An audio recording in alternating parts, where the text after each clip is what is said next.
निवडणुकीचे निकाल महाराष्ट्रातले हाती येत होते, परंतु पूर्णपणाने निकाल हाती यायच्या अगोदरच भारतीय जनता पक्षाला आम्ही बाहेरून पाठिंबा 2014 सालामध्ये दिला. प्रफुल्लभाई राष्ट्रीय सरचिटणीस, प्रदेश राष्ट्रवादी काँग्रेस पक्षाचा अध्यक्ष म्हणून सुनील तटकरे, हे 14 सालामध्ये झालं. भारतीय जनता पक्षाच्या सोबत जाण्याची सुरुवात 2014 सालामध्ये झाली.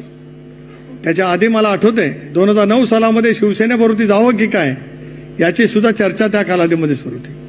2014 सालामध्ये सुद्धा अतिशय जबाबदारीने मी या ठिकाणी सांगतोय,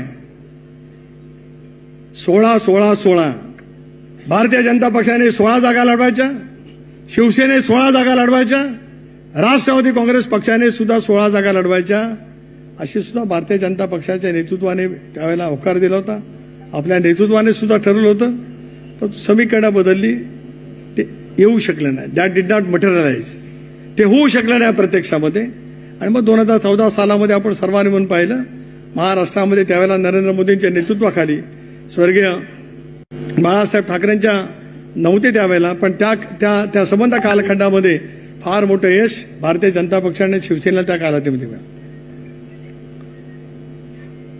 16 मध्ये सुद्धा आम्ही भारतीय जनता पक्षावरती जाणारच होतो, सरकार बनणारच होतं.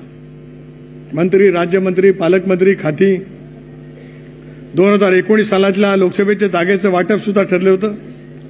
प्रदेशाध्यक्ष म्हणून मी जाणीवपूर्वक या ठिकाणी सांगतोय, परंतु अंतिम निर्णय घेण्यासाठी सरकार कधी आपण शपथ घ्यायची हे ठरवण्यासाठी ज्यावेळेला दिल्लीमध्ये गेलो, मी सुद्धा त्यावेळेला होतो. शिवसेना सरकारमध्ये असेल असं भारतीय जनता पक्षाने सांगितलं, पण आम्हाला शिवसेना सरकारमध्ये नव्हती. जी शिवसेना आज उद्धव ठाकरेंच्या नेतृत्वाखाली त्या ठिकाणी काम करते, ती आम्हाला 2016 मध्ये चालत नव्हती. पण 2017-19 मध्ये मात्र ते शिवसेनेचे उद्धव ठाकरे राज्याचे मुख्यमंत्री म्हणून आपल्याला चालले. हे बदलत्या राजकारणातली बदलती समीकरणं अनेक वेळा त्या ठिकाणी होत असतात, आणि बदलत्या समीकरणामध्ये घेतलेली भूमिका योग्यच आहे असं आपण सांगण्याचा प्रयत्न करत असतो. अजितदादांनी, प्रफुल्ल पटेलांनी, छगन भुजबळांनी मात्र घेतलेली भूमिका, जी स्वर्गीय चव्हाण साहेबांच्या विचारधारावरती आधारित असलेली भूमिका, बहुजनांच्या हितासाठी राष्ट्रीय प्रवाहामध्ये तुम्ही सहभागी झालं पाहिजे. चव्हाण साहेबांनी ऐतिहासिक काळामध्ये घेतलेला निर्णय, त्या निर्णयाची अंमलबजावणी करण्याचं धोरण ज्यावेळेला अजितदादांच्या नेतृत्वाखाली केलं गेलं, त्यावेळेला मात्र टीकेचा प्रहार करण्याच्या संदर्भातली भूमिका त्या ठिकाणी घेतली. नाही होऊ शकलं 2017 मध्ये. 19 मध्ये तर नंतर राष्ट्रपती राजवट सुद्धा जी काही या राज्यामध्ये लागली, ते राष्ट्रवादी काँग्रेस पक्षाला भारतीय जनता पक्षाबरोबर सरकारमध्ये सहभागी व्हायचं होतं. रवींद्रजी, माझं प्रत्येक वाक्य खरं आहे. 2019 सालामध्ये सुद्धा राष्ट्रवादी काँग्रेस पक्षाला भारतीय जनता पक्षाबरोबर सरकारमध्ये सहभागी व्हायचं होतं, परंतु 19च्या निवडणुकीमध्ये, विधानसभेच्या निवडणुकीमध्ये परस्परांच्या बद्दलची टीका टिप्पणी केली होती. लगेच सरकारमध्ये सहभागी झाले असतो तर जनतेने आमच्यावरती टीका केली असती. पण काही कालखंड जावा, राष्ट्रपती राजवट लावावी राज्यामध्ये, अशी भूमिका सुद्धा आपण त्या कालावधीमध्ये घेतली गेली, आणि राज्यामध्ये राष्ट्रपती राजवट पहिल्यांदा आली. पूर्णपणाने बहुमत त्यावेळेला आलेलं होतं. भारतीय जनता पक्ष आणि शिवसेनेला त्यावेळेला पूर्णपणाचं बहुमत त्यावेळेला मिळालेलं होतं. आज एकनाथ शिंदे किंवा अजितदादांनी विश्वासघात केला असं म्हणतात, त्याच कालावधीमध्ये उद्धव ठाकरेंच्या नेतृत्वाखाली शिवसेना भारतीय जनता पक्षाच्या बरोबर लढलेली होती. स्पष्टपणाचा कौल या राज्यातल्या जनतेने भारतीय जनता पक्ष आणि शिवसेनेला त्या कालावधीमध्ये दिला होता. कौल लोकांचा मानाचा होता, तर त्या कालावधीमध्ये भाजप आणि शिवसेनेचं सरकार त्याला बसलेलं पाहायला मिळालं असतं. ते नाही झालं. महाविकास आघाडीचं सरकार आलं, उद्धव ठाकरेंचं मुख्यमंत्री पदावरती शिक्कामोर्तब केलं गेलं. त्याच कालावधीमध्ये काँग्रेसच्या नेतृत्वाच्या कडून आदरणीय पवार साहेबांचा अपमान करण्यात आला. प्रफुल्लभाई होते त्यावेळेला, मी होतो, दादा आपणही होतात, जयंत पाटील सुद्धा त्या बैठकीला होते, उद्धव ठाकरे होते, अहमदभाई पटेल होते, मल्लिकार्जुन खरगे होते, पृथ्वीराज चव्हाण होते, अशोक चव्हाण होते, बाळासाहेब थोरात होते, संजय राऊत होते, आदित्य ठाकरे होते, सुभाष देसाई होते. काही घटना घडल्या त्यावेळेला.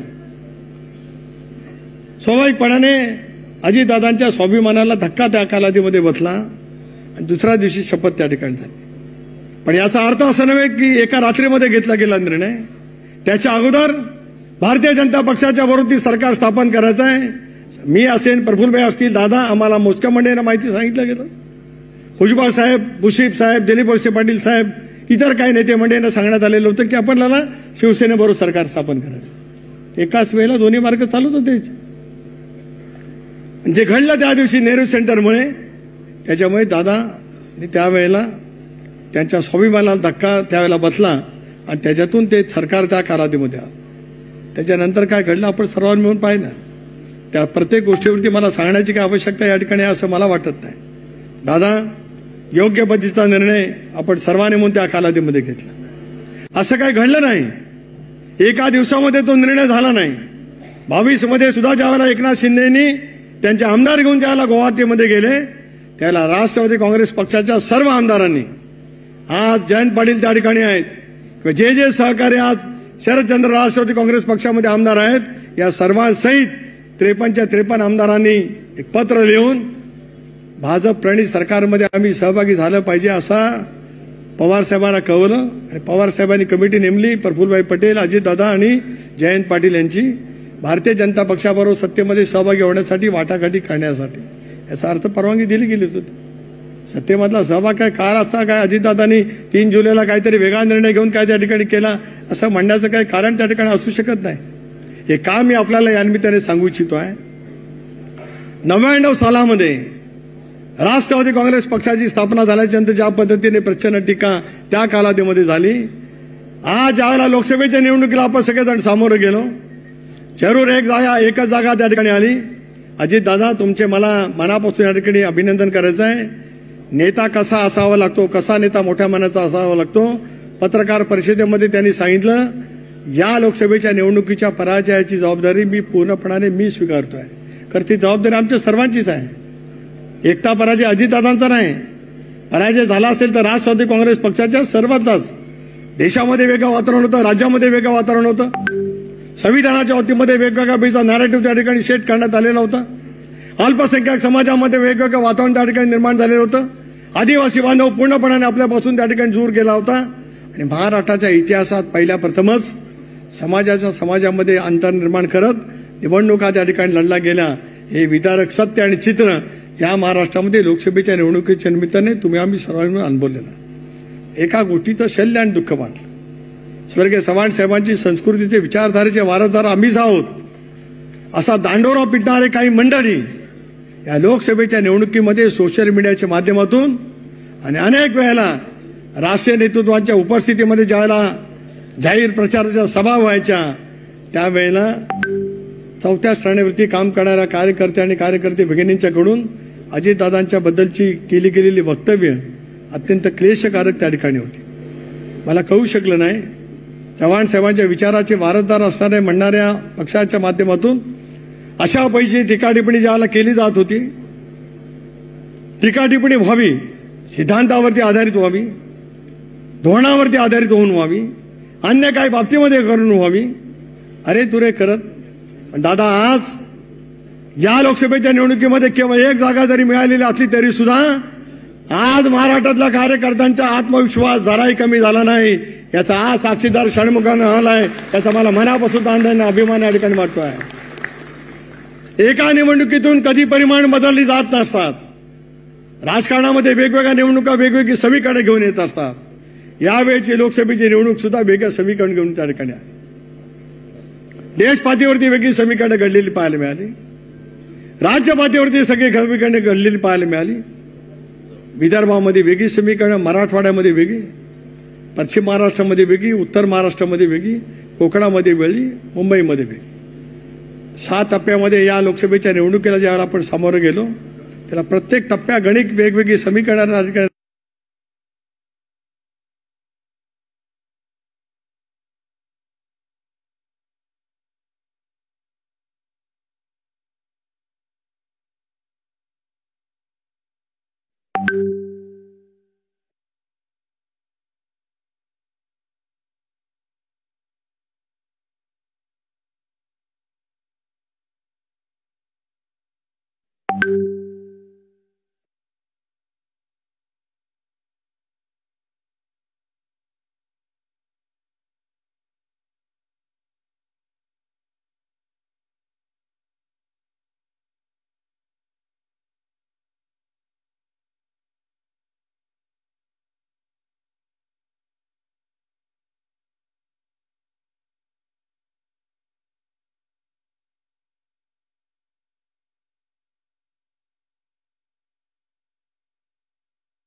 अजितदादा तुमचं नेतृत्व किती आश्वस्त आहे, किती मोठ्या प्रमाणात महाराष्ट्राला न्याय देऊ शकताय याचा विचार केल्यामुळेच 25 वर्ष राजकारणामध्ये असलेल्या बाबासाहेब तिकेंना सुद्धा असं वाटावं लागलं की 45 वर्ष ज्या पक्षामध्ये मी काम केलं, म्हणजे त्यांनी काँग्रेस पक्षामध्ये काम केलं, त्या काँग्रेस पक्षापेक्षा अजितदादाच एक आश्वासक नेता आहे हे मानून त्यांनी पक्षामध्ये प्रवेश केला.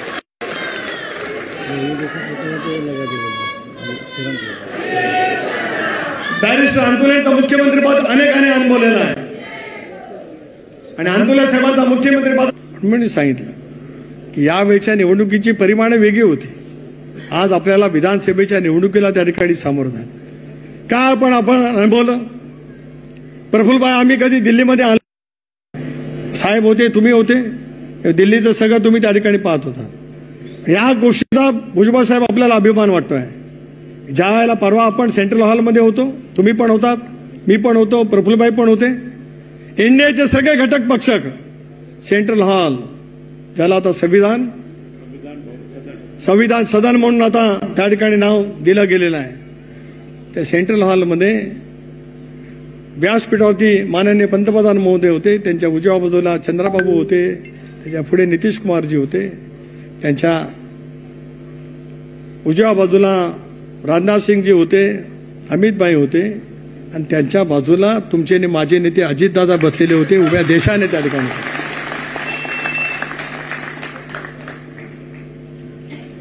आज संसद रत्न असं वाटतं की राष्ट्रवादी काँग्रेस पक्षाला भाजप काही किंमत देत नाही. कदाचित परवाचं दृश्य त्यांना बघवलं नसेल की आपला दादा पहिल्या रांगेत बसलाय, याची पोटदुखी असेल म्हणून त्यांना तसं वाटत असेल.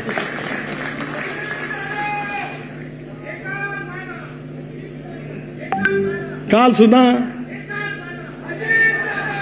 शपथविधीला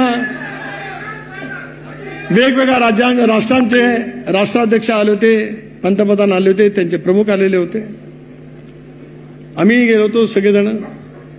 दादा मुख्यमंत्री महोदय एका दुसऱ्या लाईनमध्ये होते. मला प्रफुल्लभाईंचा फोन आला की पियुष गोयल शोधत आहेत दादांना, त्यांना पहिल्या लाईनमध्ये बसवायचं आहे.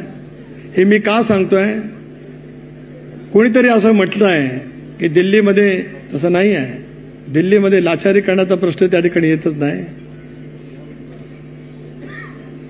दिल्लीमध्ये सन्मान आपल्या नेतृत्वाचा किती मोठा आहे हे उभ्या देशाने काल त्या ठिकाणी पाहिलेलं आहे. मला आज आपल्याला सर्वांना त्या ठिकाणी आपल्या कर्तव्याची जाणीव करून द्यायची आहे. महायुतीचे उमेदवार ठरत असताना 4 जागा आपल्याला मिळाल्या.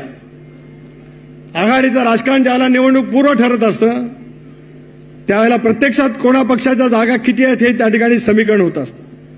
2019 सालचे विधान लोकसभेचे निवडणुकीचे निकाल लागले.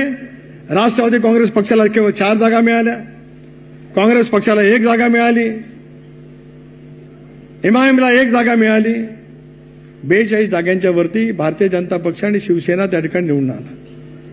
स्वाभाविकपणाने ज्या वेळेला या निवडणुकीच्या जागा वाटपाच्या संदर्भामध्ये आम्ही त्यावेळेला बसत आलो त्यावेळेला तितक्या जागा सिटिंग त्या ठिकाणी होत्या. राष्ट्रवादी काँग्रेस पक्ष म्हणून म्हणाल तर 1 जागा सिटिंग आपली होती, ती रायगडची, आजही तेवढीच आहे. म्हणजे 100% यश मिळालं. बाकी जागा आपल्या नव्हत्याच. बारामती का आपल्यासोबत नव्हतं आलेलं, शिरूर सुद्धा आपल्यासोबत नव्हतं आलेलं, सातारा सुद्धा का आपल्यासोबत त्या ठिकाणी नव्हतं आलेलं. म्हणजे जागा वाटपायच्या चर्चेमध्ये जर काय प्रफुल्लभाई खरं बोलायचं झालं, आपण 1च जागा, तरी आपण काय 4 जागांच्या वरती नाही राहिलो बाबा. मैं जो बोल रहा हूं आई एम सिद्धांत बोल रहा हूं. पण आज ज्यावेळेला लोकांच्या मनामध्ये संभ्रम निर्माण करण्याचा प्रयत्न केला जातो, परभणीची जागा आपल्याला देण्यात आली, पण नंतर असं ठरलं की संबंध महाराष्ट्रामध्ये धनगर समाज खूप मोठा आहे, ती जागा तुम्ही सोडली गेली पाहिजे म्हणून राष्ट्रवादी काँग्रेस पक्षाने त्या ठिकाणी दाखवलं. नंतर राजेश विटेकर आलाय. राजेश आहे का इथे कुठे? राजेश विटेकरच्या जाऊन मी होतो, आम्ही सर्व पदाधिकारी होतो, आम्ही त्यांच्या कामाची सुरुवात केली होती. पण राजेश तुमचं अभिनंदन करतो की दादांनी घेतलेल्या निर्णयाच्यासाठी तुम्ही स्वस्थ राहिलात आणि जानकरांच्या उमेदवारासाठी तुम्ही सर्वाधिक त्या ठिकाणी प्रयत्न केलेत, त्याचा सुद्धा उल्लेख या ठिकाणी मी करू इच्छितो. धाराशिवची जागा आपण घेतली, लढण्यासाठी तर जागा लागतातच म्हणून घेतली. शिरूरची जागा आपण मिळवली. आढळराव साहेब तुमचं सुद्धा आज पक्षामध्ये स्थापनेच्या दिनाच्या निमित्ताने मी मनापासून त्या ठिकाणी स्वागत करू शकतो. तुम्ही पण आम्हाला राष्ट्रवादीला तिथे पराभूत केलं बऱ्याच वेळेला. ते ज्या वेळेला उभे राहिले फक्त 3 वेळेला ते शिवसेनेचे खासदार म्हणून त्या ठिकाणी निवडून आले. यावेळची मी सांगितलं ना, निवडणुकीची समीकरणच वेगवेगळी राहिली, वेगवेगळ्या घटकांच्या मध्ये वेगवेगळं वातावरण त्या ठिकाणी निर्माण करण्यामध्ये आलं. पण आज आम्हाला खूप समाधान वाटतंय की दिलीपराव या बाजूला आहेत दादांच्या आणि डाव्या बाजूला शिवाजीराव आहेत. निवडणुकीचे निकाल लागलेत, वेगवेगळी समीकरणं मांडली जातात, अमुक झालं तमुक झालं वगैरे वगैरे. आज आपल्याला निर्धार करून उठायचा आहे. या सर्व पार्श्वभूमीवरती पक्षाचं संघटन आपल्याला उभं करायचं आहे. एक गोष्ट निर्विवादपणाने त्या ठिकाणी आज आहे, या जाहीररित्या या ठिकाणी राष्ट्रवादी काँग्रेस पक्षाच्या सर्व महाराष्ट्रातल्या कानाकोपऱ्यात आलेल्या कार्यकर्त्यांना निक्षूनपणाने सांगू इच्छितो आहे. दादाही या ठिकाणी आहेत, प्रफुल्लभाई आहेत, भुजबळ साहेब तुम्ही पण या ठिकाणी आहात. गेले 2-3 दिवस आपण दिल्लीमध्ये त्या ठिकाणी होतो. अनेकांना असं वाटतं प्रफुल्लभाई की लोकसभेच्या निवडणुकीच्या मध्ये आपल्याला केवळ 4 जागा मिळाल्या, विधानसभेच्या निवडणुकीच्या मध्ये काय होईल. माझ्या सर्वच प्रवक्त्यांना आणि आता सर्वच मंत्र्यांना विनंती आहे की आता जागा वाटपाच्या वतीमध्ये तुम्ही कोणी आता काही बोलूच नका. कारण तुम्ही कोण बोललात की लगेच वेगवेगळ्या आपल्या मित्र पक्षांचे प्रवक्ते त्या ठिकाणी बोलतात आणि वातावरणामध्ये कुठं ना कुठेतरी दूषितपणा त्या ठिकाणी निर्माण होतो. आज राष्ट्रवादी काँग्रेस पक्षाचं संख्याबळ 53 आहे. आपली सुरुवात 53 पासून होणार आहे.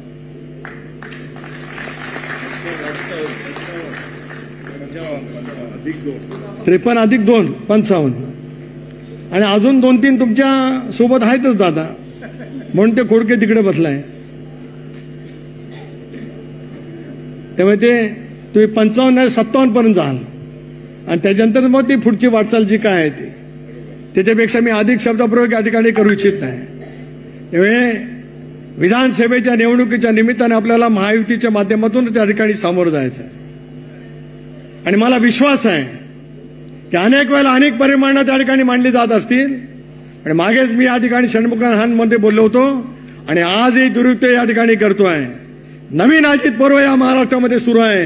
हे विश्वासार्हतेचं पर्व आहे, विश्वासघाताचं पर्व या ठिकाणी नाही आहे. हे विश्वासार्हतेचं पर्व त्या ठिकाणी असल्यामुळे महाराष्ट्रातल्या जनतेच्या मनामध्ये ते स्पष्टपणाची जाण आणि जाणीव त्या ठिकाणी असताना आहे की त्याच्या माध्यमातून उद्याच्या येणाऱ्या लोकसभेच्या निवडणुकीला आपण त्या ठिकाणी सामोरं जायचं आहे. समाजातले वेगवेगळे घटक आज जे काही दुरावले गेलेले आहेत त्या सर्व घटकांना सोबत आणण्याच्या दृष्टीकोनातून आपल्याला त्या ठिकाणी काम करावंच लागेल. राष्ट्रवादी काँग्रेस पक्ष म्हणून दादा आज मी आपल्याकडे मागणी करतोय, पक्षाचा अध्यक्ष म्हणून, खासदार म्हणून नव्हे, पक्षाचा अध्यक्ष म्हणून पक्षाच्या सर्व मंत्र्यांच्याकडे या ठिकाणी मी मागणी करतोय की अल्पसंख्याक समाज असेल, शेतकऱ्यांच्या हिताच्या दृष्टिकोनातून काही निर्णय घ्यायचे असतील ते, लेख लाडके अभियान जसं महाराष्ट्रामध्ये सुरू झालं तसं 50% लोकसंख्या असलेल्या महिला भगिनीच्या दृष्टिकोनातून सुद्धा काही योजना जर काय राज्याच्या सरकारच्या माध्यमातून त्या ठिकाणी अर्थसंकल्पात दादा आपल्याकडनं त्या ठिकाणी जर काय घोषित होऊ शकल्या, सुशिक्षित बेकारांच्या दृष्टिकोनातून काही घोषणा त्या ठिकाणी होऊ शकल्या तर त्या ठिकाणी केल्या जाव्यात. राष्ट्रवादी काँग्रेस पक्ष म्हणून आपल्याकडे या ठिकाणी मागणी करू इच्छित आहे. सामाजिक अभिसरण जर का आपल्याला करायचं असेल, निवडणुका येतात जात असतात, पण तो लोकांच्या मनामध्ये जर काय आत्मविश्वास त्या ठिकाणी निर्माण करायचा असेल तर त्या दृष्टिकोनातून आपल्याला सर्वांकषपेच्या विचाराचं काळ धरत त्या ठिकाणी कामाला लागण्याची आवश्यकता त्या ठिकाणी निश्चितपणाने आहे. तुम्ही आम्ही मिळून सर्वांच्या संघटनेच्या कामाला भावून त्या ठिकाणी घेऊया. सर्व घटकांना, सर्व समाजाला सोबत घेत शिवशाहू फुले आंबेडकरांची सामाजिक समता ही आपली जी काय वैचारिक अधिष्ठान आहे त्याच्यापासून तसुमारी बाजूला न सरता पुढची गौरवशाली वाटचाल त्या ठिकाणी करायचं आहे.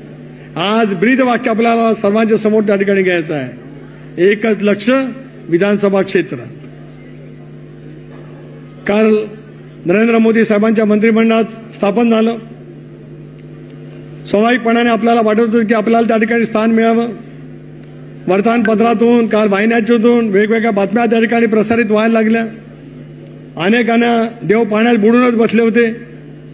राष्ट्रवादी काँग्रेस पक्षाला त्या ठिकाणी स्थान मिळू नये, कदाचित त्यांना त्या ठिकाणी आनंद झाला असेल, आनंदाच्या उकळ्या त्या ठिकाणी फुटल्या असतील. मला स्पष्टपणाने आपल्या सर्वांच्या समोर या ठिकाणी सांगायचं आहे, ज्या वेळेला राज्यामध्ये आपली एकच जागा आली, देशामध्ये एनडीएचं सरकार प्रस्थापित होणार असं स्पष्ट झालं, त्याच वेळेला दादांची मी भेट घेतली. दिल्लीला एनडीएच्या बैठकीला प्रफुल्लभाई आपण गेलो त्या दिवशी सकाळी, कारण सर्वश्रुत आहे दादांची आणि माझी मैत्री, म्हणून मी त्यांना सांगितलं मी आज तुमच्या सर्वांच्या समोर मोठेपणाने या ठिकाणी सांगतोय, कार्यकर्ता पूर्ण आत्मविश्वासाने आता या ठिकाणी गेला पाहिजे. त्याच वेळेला दादांना मी सांगितलं की दादा मी तुम्हाला धर्मसंकटात टाकणार नाही. आपल्या पक्षाच्या जागा कमी आल्यात, आपल्या पक्षाला कदाचित एकच मंत्रिपद मिळेल, तर ते मिळेल तर ते प्रफुल्ल पटेलांना तुम्ही द्या, माझा विचार करू नका असं मी दादांना सांगितलं. प्रफुल्लभाई मी तुम्हाला सुद्धा सांगितलं नाहीये, पण आज राष्ट्रवादी काँग्रेस पक्षाच्या सर्व कार्यकर्त्यांच्या साक्षीने या ठिकाणी सांगतोय की दादांना मी पहिल्या दिवशी सांगितलं संख्याबळाच्या आधारित एकच जागा जर का राष्ट्रवादी काँग्रेस पक्षाला मिळाली तर आज प्रफुल्ल पटेल त्या ठिकाणी सिनियर आहेत. आपण जी भूमिका घेतली या भूमिकेमध्ये त्या घडामोडीमध्ये सर्वांचाच रोल महत्वाचा आहे, पण त्याच्यात राष्ट्रीय पातळीवरचा महत्वाचा रोल प्रफुल्लभाई तुम्ही बजावलेला आहात याची जाणीव असलेला आम्ही सगळेजण आहोत. कोणाच्याही मनामध्ये काय नको. काल दुपारी वाहिन्याने बातम्या चालवल्या की प्रफुल्लभाईंच्या आणि माझ्यात वाद, आम्ही सगळेजण जेवायला बसलो आणि बातमी आली आणि आम्ही सगळेजण बघतो त्या ठिकाणी की यांच्यात आणि माझ्यात वाद. मी भुजबळ साहेबांना दाखवली. भुजबळ साहेब तशी मिश्किल आहेत फार, म्हणजे आहेतच नेहमी.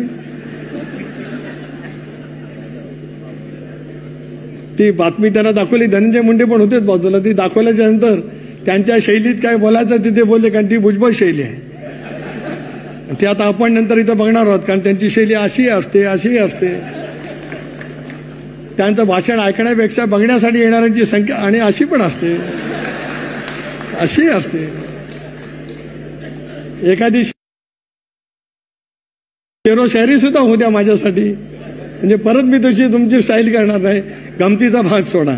तुम्ही आम्ही सगळेजण एकसंघ आहोत, पण आज शपथ घेऊन या ठिकाणी निघूया. राष्ट्रवादी काँग्रेस पक्षाचा तांद्यापासून बांध्यापर्यंत आलेला प्रत्येक कार्यकर्ता या पद्धतीने पुढचे 4 महिने त्या ठिकाणी काम करेल.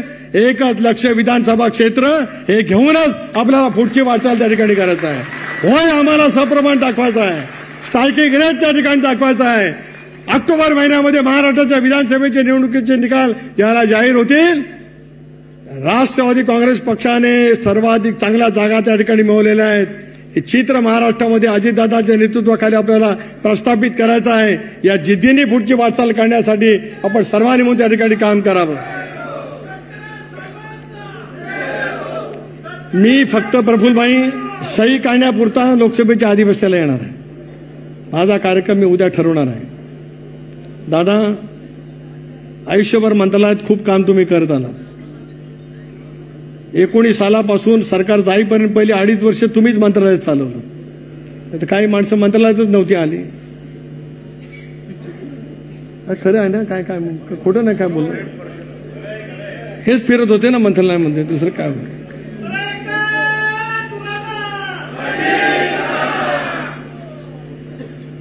कार्यकर्त्यांची सुद्धा अपेक्षा आहे, कारण दादा मंत्रालयात गेले की त्यांच्या भोवताली गरड आहेस, पण दादा कार्यकर्त्यांच्यात गेल्याच्या नंतर सुद्धा त्याच्यापेक्षा जास्ती गरडा तिथे पण आहेस. पक्षाच्या वतीने आम्ही जो कार्यक्रम देऊ त्या कार्यक्रमाला तुम्ही तर यालच. माझ्या मनामध्ये ती मात्र शंकाचं काही कारण नाही. पण आपल्या सगळे विधानसभा मतदारसंघाचा आमदारांचा मतदारसंघ अधिवेशनाच्या पूर्वी काही आणि अधिवेशन संपल्याच्या नंतर मात्र, आणि नंतर मग आचारसंहिता 1.5-1.5 महिन्यांना लागेल. त्याला पूर्णपणाने सगळ्या विधानसभा मतदारसंघामध्ये आपल्याला फिरायचं आहे. मी मगाशी सांगितलं तेवढ्या संख्येपर्यंत, आणि बाकीच्या ज्या जागांच्या बाबतीमध्ये आपण योग्य ती भूमिका त्या ठिकाणी करू. पण लागलं तर प्रत्येक मतदारसंघामध्ये 2-2 वेळा जावं लागेल, अशा वेळीचा कार्यक्रम देऊ. तेवढा वेळ तुम्हाला यावंच लागेल. प्रफुल्लभाई तुम्हाला सुद्धा विनंती वजा सूचना नाही मी करणार, कारण तुम्ही ज्येष्ठ नेते आहात. वयाने मी मोठा आहे, पण विनंतीच करतो. Of course I am elder than you, पण तुम्हाला पण आता वेळ काढायला लागेल. हो नेते नहीं त्यांना नाही, तुम्हाला. आपको ही मैं आपको ही बता रहा हूं. हाँ of course the great Chhagan Bhujbal. 99ला महाराष्ट्राच्या कानाकोपऱ्यामध्ये 25 वर्षापूर्वी बुरलेले छगन भुजबळ सुनील तटकरेला आता 2024ला पण हवे आहेत. ही जाहीर विनंती आज या कार्यक्रमाच्या निमित्ताने मी करू इच्छितो. दिलीपराव तुम्ही हातात सुद्धा घेऊन आलात, पण आलात.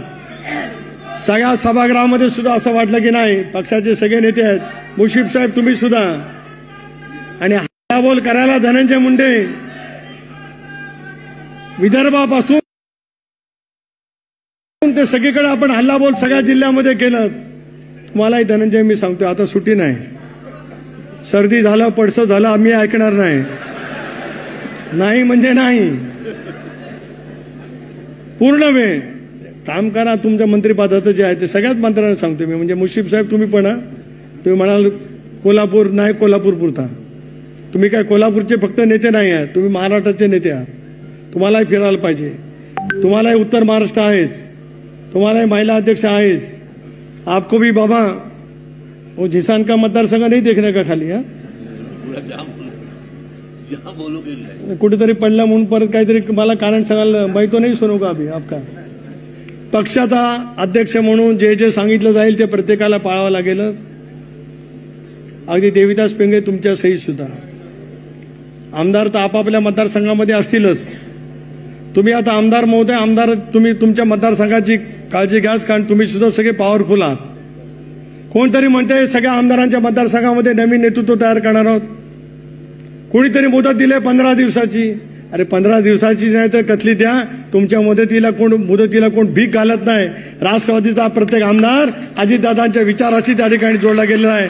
कोणाच्या मनामध्ये काय वेगळा संभ्रम किंवा वेगळी अवस्था त्या ठिकाणी निर्माण होण्याचं काही कारण होऊ शकत नाही. होय, आम्हाला आत्मविश्वास आहे.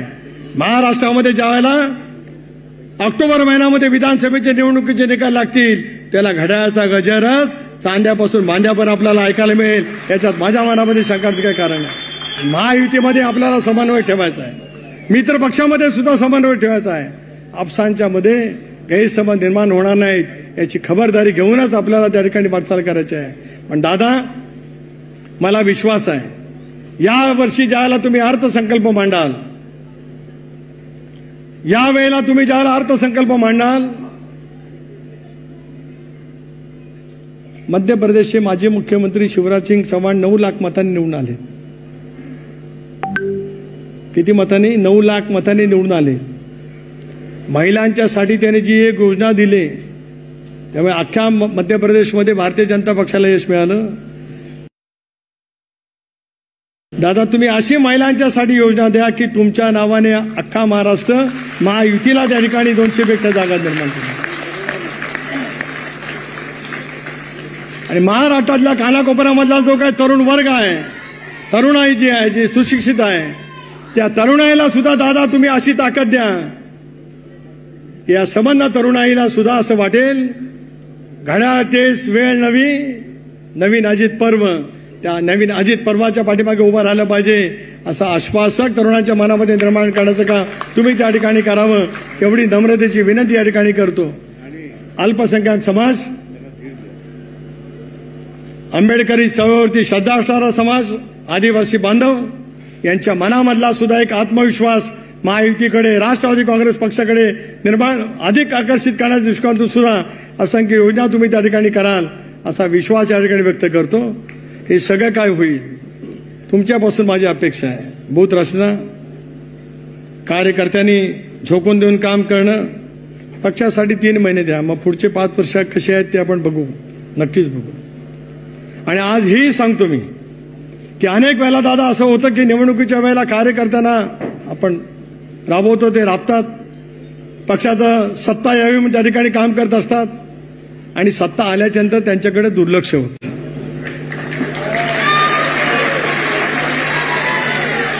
मी आज या महापुरुषांच्या साक्षीने सांगतोय, प्रदेशाध्यक्ष म्हणून तुमच्याशी मी वचनबद्ध आहे. या पहिल्या 3 महिन्यामध्ये सुद्धा आणि त्याच्यानंतर सुद्धा मी आमदारांची माफी मागून सांगतो की राज्यात सत्ता आल्याच्यानंतर तुमच्याकडे कदाचित थोडं दुर्लक्ष होईल, पण माझ्याकडनं लक्ष दिलं जाईल या सगळ्यांच्याकडे ज्यांच्या भक्कमपणाच्यामुळे आम्ही सत्तेवरती बसणार आहोत. पण पक्षाच्या संघटनेच्या कार्यकर्त्याला सुद्धा एखाद्याला एसीओ करायचा असेल, एखादा तालुका कमिटीवरती नेमायचा असेल, एखाद्याला महामंडळावरती नेमायचा असेल, एखाद्या भगिनीला संधी द्यायची असेल, त्यांच्यासाठी सर्वाधिक युक्त काम प्रदेश राष्ट्रवादी काँग्रेस पक्षाचा अध्यक्ष म्हणून सुनील तटकरे करेल असा विश्वास सुद्धा तुम्हाला आज या कार्यक्रमाच्या निमित्ताने देऊ इच्छितो आहे. शेवटी स्वर्गीय चव्हाण साहेबांच्या विचाराचे वारसदार आपण या ठिकाणी आहोत. दादांच्या नेतृत्वाखाली राज्य आपल्याला अधिक बळकट करायचे आहे, महायुती बळकट करायची आहेच. आणि देशामध्ये आज म्हटलं जातं की भारत सरकारच्या नंतर महाराष्ट्राचं सरकार याला अधिक महत्त्व त्या ठिकाणी दिलं जात असतं. ते महाराष्ट्राचं सरकार, कारण आज अनेकांना दिवा स्वप्न त्या ठिकाणी पडायला लागलेली आहेत. कधी काय जमलं तर बघा प्रफुल्लभाई, तुम्हाला नाही जमलं तर भुजबळ साहेबांना सांगतो, जरा थोडं संजय राऊतांना सांगा की आमच्या हातात भोपळा नाही, तुमच्या हातात काय ते तुम्हाला महाराष्ट्राच्या विधानसभेच्या निवडणुकीच्या नंतर पाहायला मिळेल. वारंवार वेगवेगळ्या पैकीचं बोललं जातं. सोशल मीडिया असेल, कार्यकर्ते असतील, त्यांना माझी विनंती आहे, नम्रतेची सूचनाही आहे की आपल्या नेतृत्वाला बदनाम करण्याची भूमिका वारंवार घेतली जाते. लोकसभेच्या निवडणुकीचे काही दिवस आधी, निकाल लागायच्या काही दिवस आधी पुण्याचा प्रकार दुर्दैवी आहे.